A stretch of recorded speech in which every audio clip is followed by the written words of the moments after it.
Hey friends, Sarah here. Welcome back to another Spooktober Lego City update, and it is about a week out from Halloween.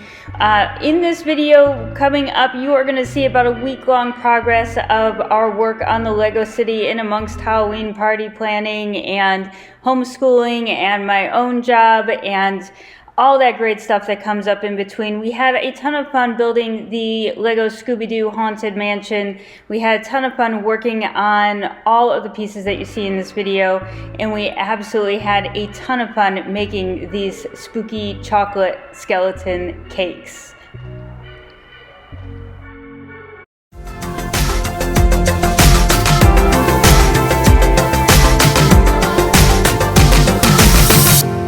All right, so what are we working on this week in the spooky Lego City? There are so many things that I want to do, and I hope I get to do them all before Halloween hits.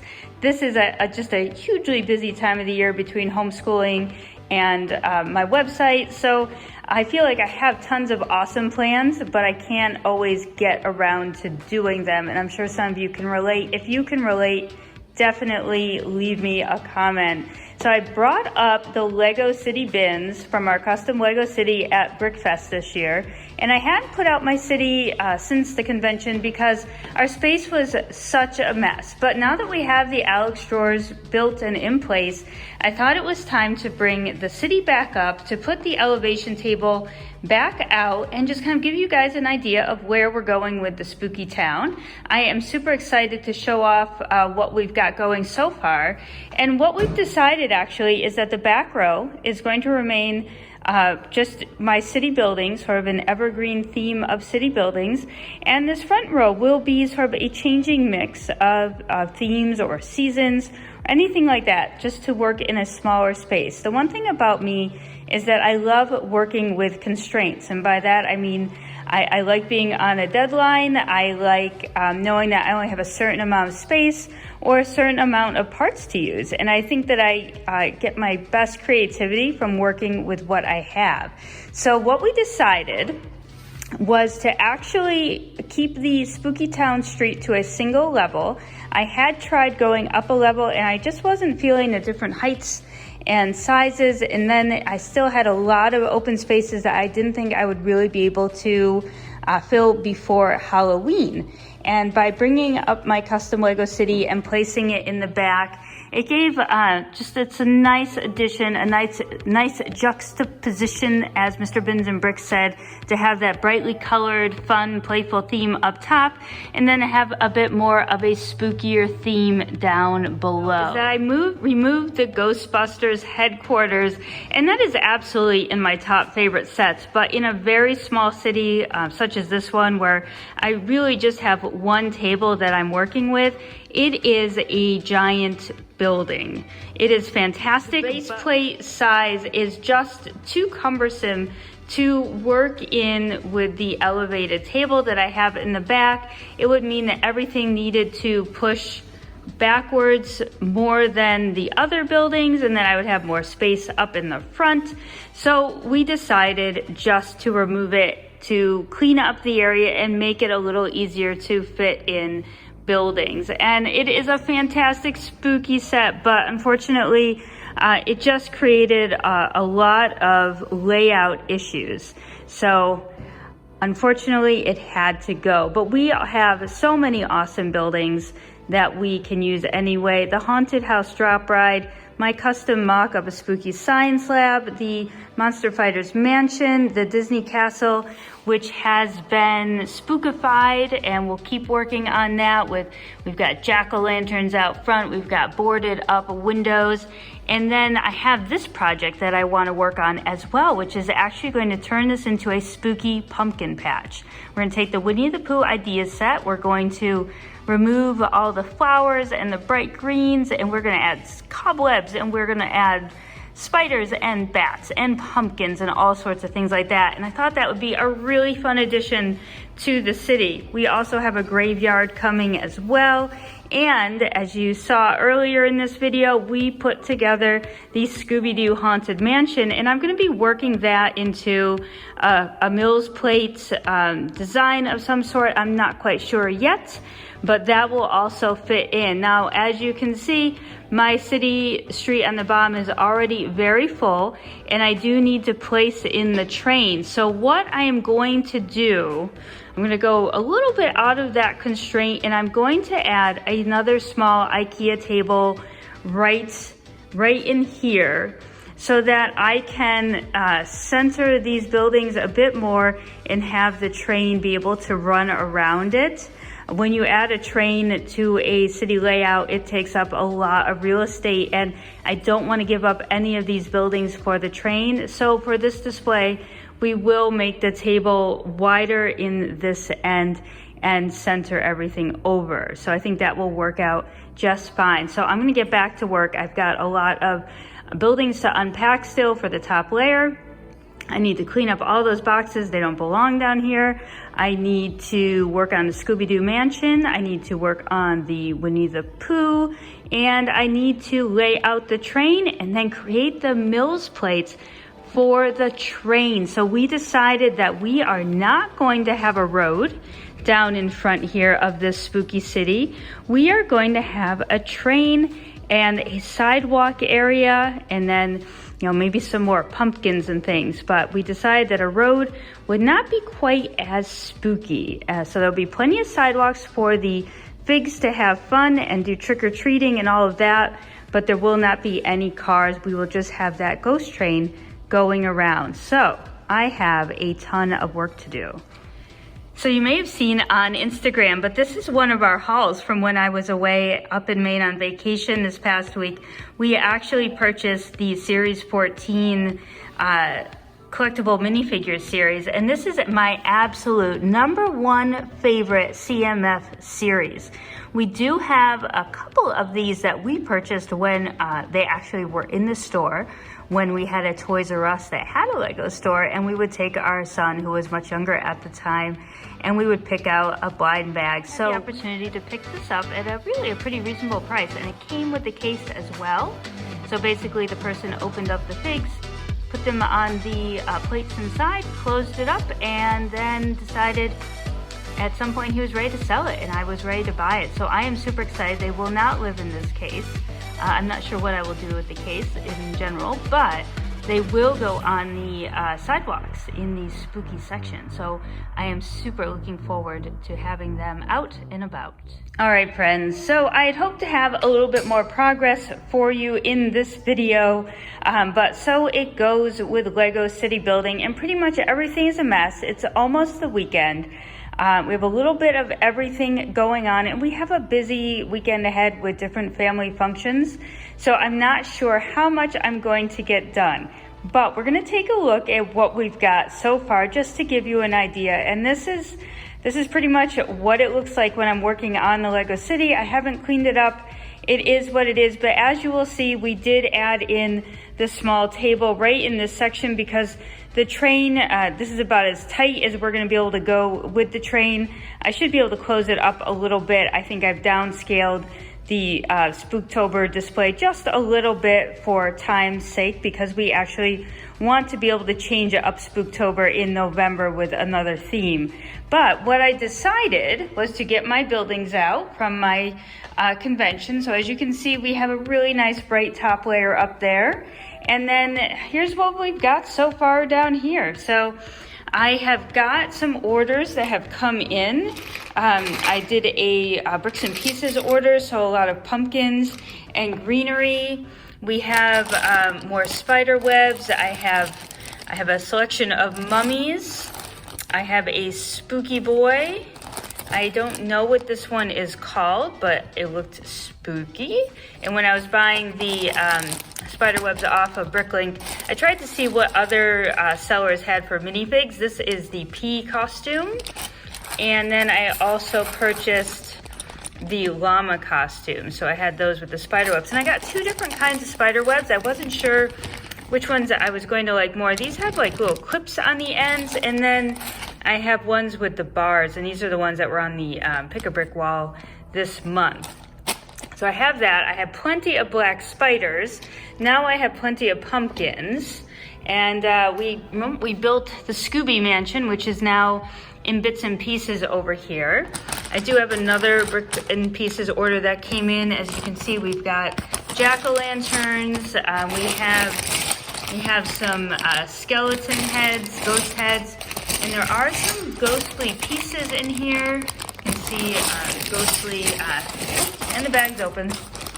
We've got a lot of different spooky colors, spooky pieces. I did find these little ghostly cowls. So we have a lot of different pieces in there. As you can see, this is what the Scooby-Doo mansion has been reduced to. Is definitely a lot smaller in scale than these. As you can see, here's the top portion of the Scooby-Doo mansion next to the haunted house, and it's, you know, it is really small. So I'm not sure what we're going to do with that, but I do want to make it into something fun because I did spend a huge aftermarket price on it, and I'm sure with some brown bricks and purple bricks and gray bricks, I can bulk it up to something really, really cool. I do still have plans to do a pumpkin patch and a graveyard because of course I have the graveyard and I have the pumpkins. But we're just gonna downscale it a little bit. I didn't want this to get too spread out, and that is what's happening to the city at the moment. But we are always going to incorporate a train, so it's probably best to get the layout of the train as exact as possible right now. And then the buildings that are on the bottom level of the city, which right now are the Spooktober buildings, those will change out from season to season or theme to theme. But setting the train track in place, I think, is going to be one of the most crucial things that we do. And we actually started ballasting the train track already. We obviously need tons more pieces, which we're going to need to do a count on. And we're gonna go with the 1x4 light gray and then the 1x1 light blue grays, and then just some scattered pieces in throughout for pebbles and things like that. And then we're gonna go with some of these grassy pieces as well, so that our trains can also change from theme to theme, season to season. We do have the Hogwarts train that my husband's curious to see if he can motorize. We have the Winter Village train, we have the passenger train, we have the cargo train, and we also want to do a custom train. So I think the most important thing we can do to finish up the city and to put our time and money into for the rest of the month is actually making sure that the train track is good and ready to go, and everything else will be sort of built to accommodate the train tracks and where they are. We actually are going through our entrance here, as you can see, but we do need to move the table legs. What I would like to do is actually do a train tunnel entrance right here. So really underneath the platform, there's really no need to kind of go too fancy, but a nice tunnel entrance, and then of course exit on the other side would be great as well. And that will be a feature that stays with the city, even though buildings in the city will change. Everything will change around the train track. And also we want to build a retaining wall, probably a 4 foot long by maybe 8-inch high retaining wall in the back of this first level here, which will always stay as a key feature in the city as well. So Spooktober is going a little bit more slowly than I'd like, but it does look awesome nonetheless. What I actually did purchase are some fairy lights for that. So let me show you those. I thought it'd be a lot of fun to light up the city, and our cat has had some run-ins, some instances, some unfortunate circumstances with eating our more expensive Bricks Max lighting kits. So this time I wanted to light them quickly, and I wanted to light them very cheaply. So I purchased these fairy lights, and they're each battery operated, so I don't even need to worry about plugging them in, and they do come with some spare batteries as well.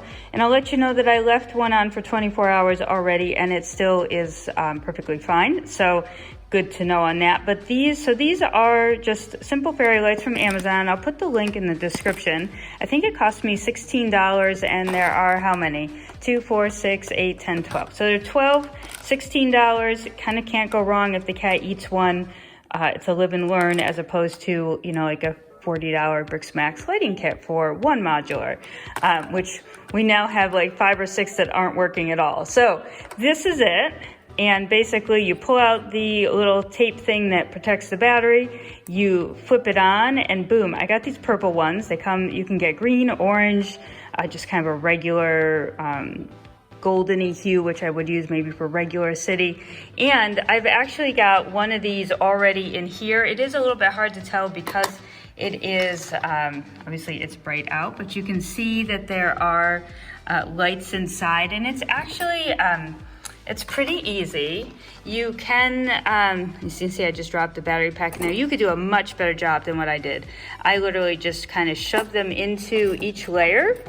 And you do have some wires that come out the back. I could probably get a lot neater with this, but I was actually doing it very fast because the cat was already over here checking out the, checking it all out, and I just went up from layer to layer. They're kind of thrown into the bottom there. I tried to place it around the bottom a little bit nicer, but you could grab a few bricks and pieces probably and kind of clamp them in place.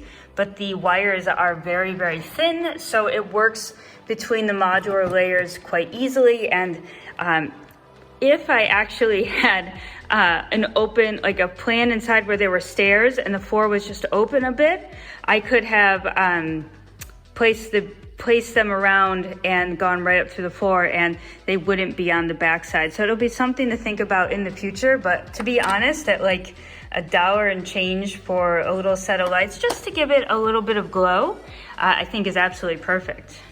So you guys let me know, what do you think? Fairy lights, yes, no, kind of a cheap option. Obviously you can't get as specific as some of the lighting kits, but if you're just kind of going for a little bit of effect, I think it's very cool. Let me see if we can turn the light up. I don't know if, well, you can get a little bit spooky in there. Yep, you can check it out. I got some of the lights off here, and totally you can see that there is a bit of light up action going on just a little bit. If I place them a little bit better, I think that you could get a much better sense of them glowing in there. So we've accomplished that. So I have the fairy lights. We've got the train in order. I will have an update with the train running around the tracks. That is our #1 goal. Even if it's not all completely ballast, it will be the goal to have it running completely around. So we'll trade out some of the legs underneath the platform just to allow room for the track to pass easily through it. And we have a pumpkin patch and a graveyard to work on. I'm gonna see if I can't do something with Scooby-Doo this weekend because it is such a fun set and really very perfect for Spooktober. Of course, I would like to change out a little bit more of the Disney Castle, but I don't want to get too crazy because I don't want to forget where anything goes. So I do have a lot of cleanup to do.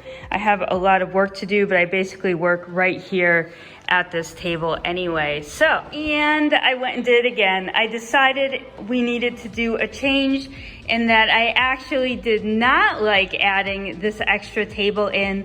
I really wanted to challenge myself and work in the constraint of this table, which means we need to adjust the train track altogether, which we've actually laid out, so it does work. We're going to stick with this one IKEA table's width here, and we're going to have the track go all the way around it and into the elevation table. We can still have a retaining wall and a train tunnel. We are going to shift the legs of the table in all together so that, as you can see, the track isn't bumping against the table leg at all.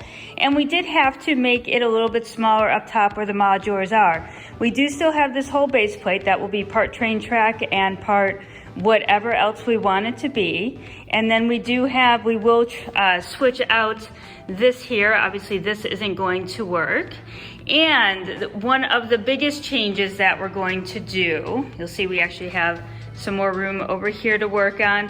We are going to remove the road completely. So in our Lego city, we are not going to have a road. So this is not going to be a car-based city, but it is going to be more of a train-based city because we always want that train going around the city. So what we've decided here is that we're going to make the sidewalk bigger again, and then we are going to have a grassy area that we can switch up for different themes. So people can be doing things. There could be the pumpkin patch patch along the train tracks. Maybe I will put the graveyard in there, or I do have some extra space on either side of these buildings. So yes, we did it again. I am constantly changing, constantly thinking of ways to make it better, but at the same time, I love sticking to having a certain constraint. And in this case, it is sticking with this smaller display model.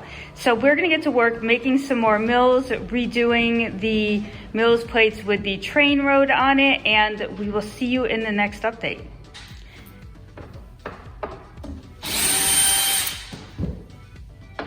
So one of the things we actually needed to do to accommodate the train running underneath the elevated table was to actually move the corner brackets in a bit, and so that the table legs would move in, allowing for one more base plate. And then what we need to do is actually move the middle leg, the middle supporting leg, out of the center and to the side. And then Brian's working on the other two table legs that will also need to move in as well. So once we put that back on, the train will be able to run smoothly throughout the entire city while going underneath the elevated table. And again, we'll have some train tunnels on either side, so as the track goes in, we aren't going to see what's underneath anyway. So that will work out really well. Final update, I promise. This is it for this video, but I wanted to show you some of the fantastic process that we've made in the last day. We had originally moved this table over thinking, oh, well, let's stretch out a little bit more just to give us more room. But you know what? I don't want it. I want to keep it all to one table. So Mr. Bins and Bricks and I, we worked hard to get this train track to just go around on this table. And we do still have quite a bit more work to do, as you can see. But we've also decided that we are not going to have a road in this section of the town. It runs into a lot of issues with where does the road go? Do we need a train crossing? So I think what we're going to go with is a cobblestone path throughout, and the side pieces and front green area will allow for a lot of different builds for the different themes, whether it's winter or Chinese New Year or Halloween, pumpkin patches and lanterns and Christmas trees and such. There will be plenty to fill the area, and we'll leave the cars for another invisible part of the city. But as you can see, Mr. Bins and Bricks there, he fixed up the table for me. The train track does run right down through, which is awesome. And we are actually going to go to IKEA, and we're going to pick up a different tabletop that is several inches longer and wider. Well, maybe like 2 or 3 inches longer and wider to accommodate the table in the back, how it's gone over just a little bit, and also to accommodate the plates that have to sit off the edge. So what I'd like to do is clear up all of that so the city fits perfectly on the tabletop that we have. So that is absolutely it for now. I am going to get this update out to you fully. So guys, stay safe, happy building. Look for the next Halloween update. It is so close. Halloween is just, it is a week away, and we need to keep working on this Lego city for Spooktober.